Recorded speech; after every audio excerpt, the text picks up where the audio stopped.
Bienvenidos a una nueva edición de Hoy Economía, el espacio donde analizamos los temas económicos que influyen en nuestra vida cotidiana. Muchas veces hablamos de inflación, impuestos o crecimiento económico como si fueran conceptos lejanos.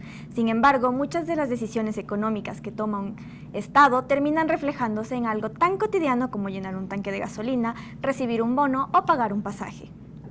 Hoy hablaremos de dos herramientas que utilizan gobiernos de todo el mundo para apoyar a la población, los subsidios y las transferencias sociales. ¿Por qué existen? ¿Qué buscan resolver? ¿Y qué desafíos generan para las finanzas públicas? Para responder esas preguntas, veremos primero cómo este debate se refleja en Ecuador y por qué forma parte de una discusión que también enfrentan muchos otros países. Adelante con el reportaje.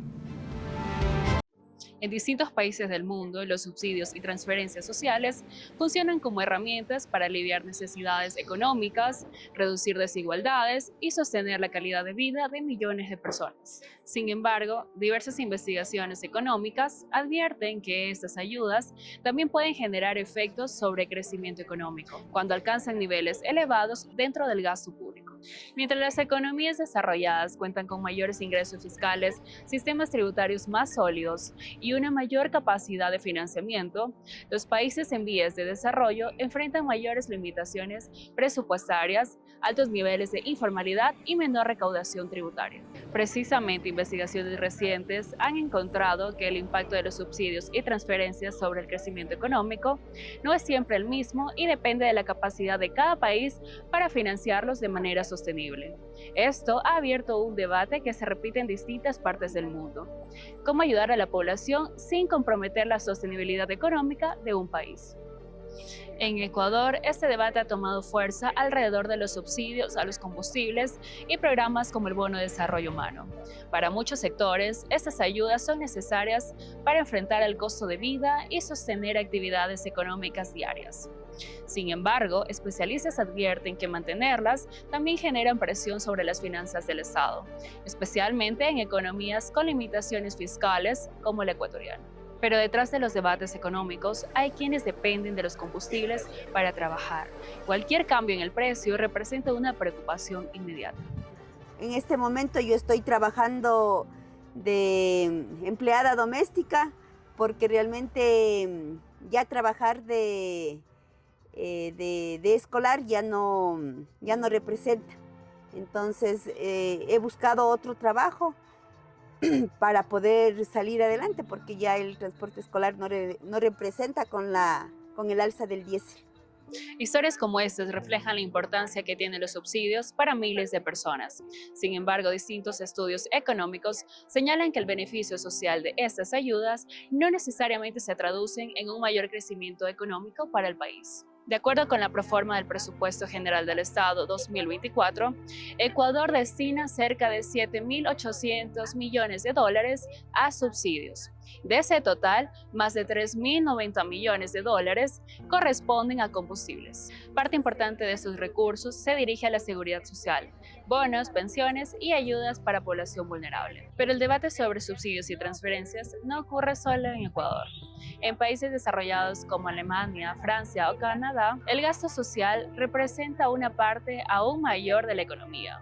La diferencia es que estas economías tienen mayor recaudación tributaria, sistemas fiscales más sólidos y más capacidad para sostener este tipo de ayudas sin generar la misma presión económica que enfrentan muchos países en vías de desarrollo. Según una investigación de la Universidad de las Américas, existe una relación negativa entre el crecimiento económico y el aumento de subsidios y transferencias. El estudio identifica un umbral cercano al 9,38% del PIB en las economías en desarrollo. Un umbral es un límite de referencia que indica cuándo una política comienza a cambiar sus efectos. Eso significa que si un país destina más del 9,38% de su PIB a subsidios y transferencias, estas medidas pueden dejar de impulsar el crecimiento económico y empezar a generar efectos negativos como un mayor endeudamiento, presión sobre las finanzas públicas o una menor inversión en otros sectores prioritarios. La investigación también señala que no todos los subsidios generan el mismo efecto. En América Latina, países como Argentina, Colombia o México mantienen debates similares sobre subsidios, bonos sociales y gasto público. Por eso, la situación actual no solo se centra en si deben existir o si no deben existir, sino también en qué tan sostenibles son y quiénes realmente reciben beneficios. Entonces ahí viene el tema de la gasolina. ¿Es un buen subsidio? No es un buen subsidio. Y las razones son muchísimas. Primero, una buena parte de ese subsidio no llega a la gente más pobre.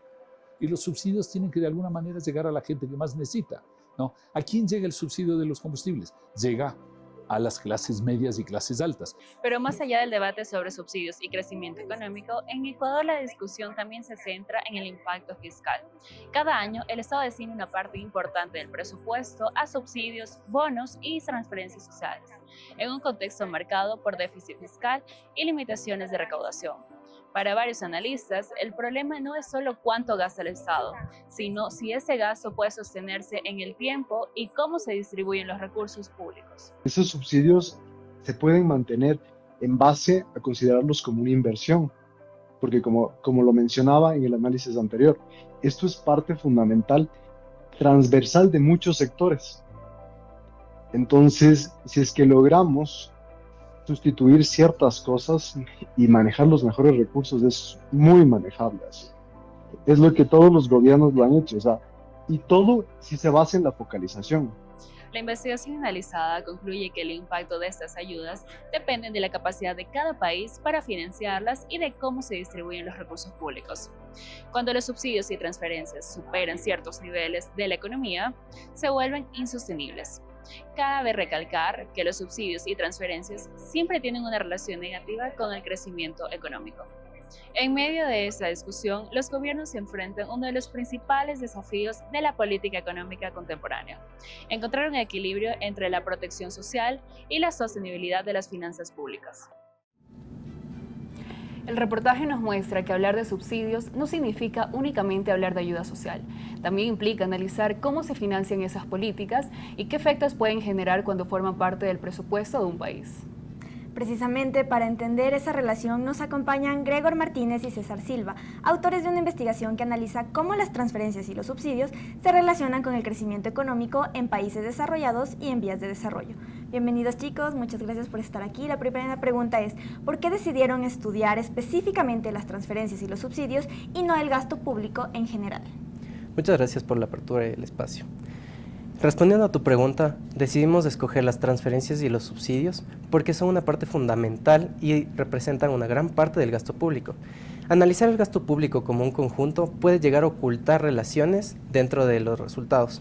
En este sentido, las transferencias y los subsidios nos van a reflejar si esta relación es constante, si es igual para todas las economías, si depende de la institucionalidad, de la focalización y de la temporalidad de la definición de estas políticas públicas. La siguiente pregunta es, su investigación analiza más de 100 países durante casi 20 años. ¿Qué ventajas ofrece hacer una comparación internacional para poder entender todo este fenómeno? Muchas gracias por la pregunta. Primero, se realiza esta separación de países en vías de desarrollo y desarrollados porque tienen características diferentes. Por ejemplo, su calidad institucional y la poder de recaudar para poder dar estos programas.